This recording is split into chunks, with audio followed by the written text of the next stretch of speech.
अस्सलाम वालेकुम। मेरा नाम डॉक्टर ताउल्ला है और आज मैं आपसे डिस्कस करने लगा हूँ इनग्रोन टोनेल। इनग्रोन टोनेल क्या किसको कहते हैं? इनग्रोन टोनेल वो होता है कि अगर आपका ये जो नाखून है ये अगर इर्द गिर्द का जो गोश्त है उसके अंदर धंस जाए तो उसको कहते हैं इनग्रोन टोनेल। और ये हाथों की 10 के 10 उंगलियों के अंदर किसी भी उंगली में हो सकता है, पाँव की भी 10 के 10 उंगलियों में से किसी में हो सकता है, लेकिन मोस्टली ये जो होता है पाँव के बड़े अंगूठे में होता है।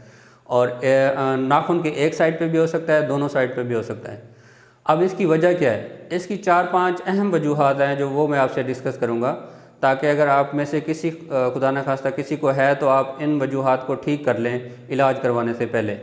सबसे पहली वजह है कि नाखून को आप इर्रेगुलर काटते हैं, या आप ज़्यादा देर के लिए नहीं काटते, या फिर उसको कर्व काटते हैं, आगे से सामने से कर्व काटते हैं। अगर आप इस नाखून को सीधा काटेंगे तो वो बिल्कुल सीधा जाएगा, अगर इसको कर्व काटेंगे तो वो साइडों पे गोश्त के अंदर चला जाएगा। अच्छा, दूसरे नंबर पे ये है कि अगर आप ज़्यादा देर के लिए कि आपकी ऐसी कोई कमिटमेंट या ड्यूटी है कि ज़्यादा देर के लिए आपको बंद जूते पहनना पड़ते हैं, तो फिर भी आपको इनग्रोन टोनेल होगा। आपका जो नाखून होगा वो मांस के अंदर जाने का चांस ज़्यादा होगा। उसकी वजह क्या है? उसकी वजह ये है कि जो अगर ज़्यादा लंबे देर के लिए अगर जूते पहनेंगे तो जो मांस है आपका नाखून के इर्द गिर्द उसमें सोजिश आ जाएगी। सोजिश आएगी जिसकी वजह से नाखून जो है वो उसके अंदर धंसते जाएंगे और उनकी ग्रोथ अंदर की तरफ चली जाएगी।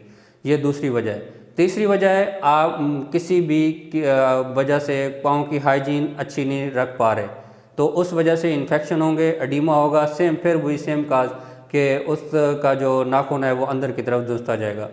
चौथी वजह, कोई आपको इन्फेक्शन है, फंगल है, बैक्टीरियल है, जिसकी वजह से आपको इर्द गिर्द एडिमा हुआ है और फिर भी नाखून अंदर चला जाता है।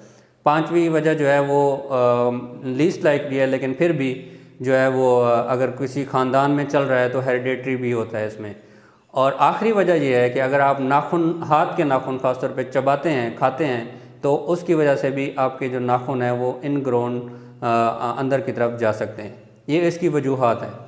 अब आते हैं इसके अलामात की तरफ। अलामात इसकी जो हैं वो, अगर आपका नाखून अंदर की तरफ जाएगा तो सबसे पहले दर्द होगा, जिस साइड पे जाएगा उस साइड पे दर्द होगा, और दर्द बहुत शदीद होता है। अगर जूते ज़्यादा देर के लिए बंद जूते पहने रखेंगे तो दर्द जो है वो वर्स हो जाएगा, क्योंकि उसमें सोजिश आएगी।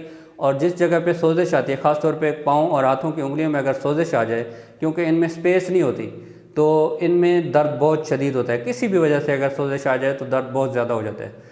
अच्छा, दर्द होगा और दर्द बढ़ जाएगा जब आप ज़्यादा देर के लिए खड़े रहेंगे या ज़्यादा देर के लिए जूते बंद पहनेंगे, और हाथ लगाने से भी दर्द बढ़ जाएगा।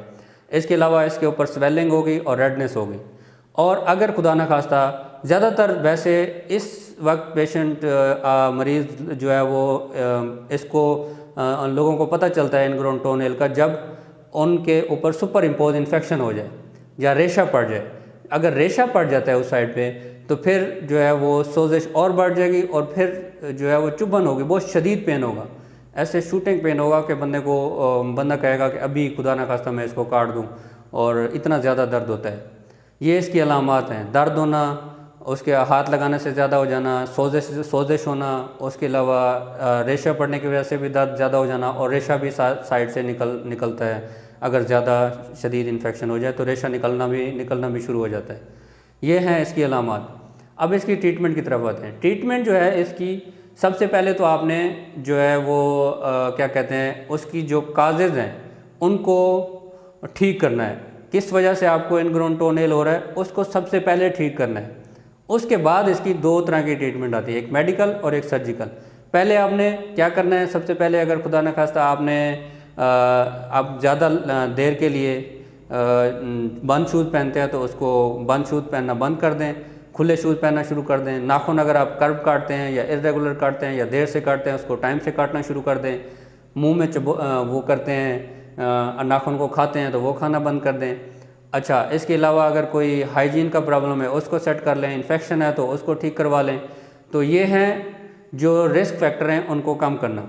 फिर आते हैं मेडिकल ट्रीटमेंट की तरफ। ट्रीटमेंट मेडिकल जो है वो जो सबसे अहम मेडिकल ट्रीटमेंट है वो ये है कि आपने इन सब फैक्टर्स को ठीक करने के बाद पाँव को, या जो भी है हाथ का है पाँव का, उसको नीम गर्म पानी में रोज़ाना सुबह शाम 15 से 20 मिनट के लिए रखना है। और उसके बाद आपने एक लकड़ी का छोटी सी जो है वो माचिस की तीली ले लें या जो भी कुछ ले लें, उसके ऊपर काटन को लपेट लें और नाखून जो आपका जिस तरफ से अंदर की तरफ जा रहा है उसको आप ऐसे जो है वो जो भी होगी छोटी सी काटन से लपेटी हुई लकड़ी जो भी होगी उसको आप जिस तरफ से आपका नाखून अंदर जा रहा है उसके अंदर ऐसे रोल करते हुए अंदर ले जाएं और नाखून को बाहर निकालने की कोशिश करें। जब आप ज़्यादा देर के लिए पानी के अंदर रखेंगे तो थोड़ी देर के बाद वो नरम हो जाएगा और नाखून बाहर की तरफ आ जाएगा। एक ये उसकी मेडिकल ट्रीटमेंट है। दूसरा ये है कि पेन है तो पेन किलर ले लें, इन्फेक्शन है तो एंटीबायोटिक ले लें लेकिन डॉक्टर को दिखाने के बाद। और एक दफ़ा इनग्रोन टोनेल हो जाए तो उसकी जो आखिरी ट्रीटमेंट है वो सर्जिकली है। अब सर्जरी में भी 3-4 ऑप्शंस हैं, या तो आपका पूरा नाखून निकाल देंगे या एक साइड से नाखून निकाल देंगे, या फिर ऐसे होगा कि क्या कहते हैं पूरा नाखून निकाल के उसके ऊपर वो जो नेल बेड है वो भी उतार देंगे ताकि दोबारा बाद में जो है वो ना आए। तो ये वो आपका सर्जन डिसाइड करेगा कि कौन सी ट्रीटमेंट कब करनी है। लेकिन आपके लिए ये है कि एक एहतियात करें और मेडिकल ट्रीटमेंट में ये अगर आपका इनग्रोन टोनेल हो जाता है एक दफ़ा तो उसमें सफाई के बाद नीम गर्म पानी में रखें और उसके बाद उसको कोशिश करें बाहर कपास से बाहर निकालने की कोशिश करें। तो ये मैंने कोशिश की है कि आपको इनग्रोन टोनेल क्या है, किस वजह से होता है और इसकी अलामात क्या हैं और इसका ट्रीटमेंट क्या है, इन सब को समराइज़ करने की। लेकिन अगर फिर भी आपको कोई चीज़ समझ नहीं आती तो आप कमेंट सेक्शन में मेरे से पूछ सकते हैं। शुक्रिया।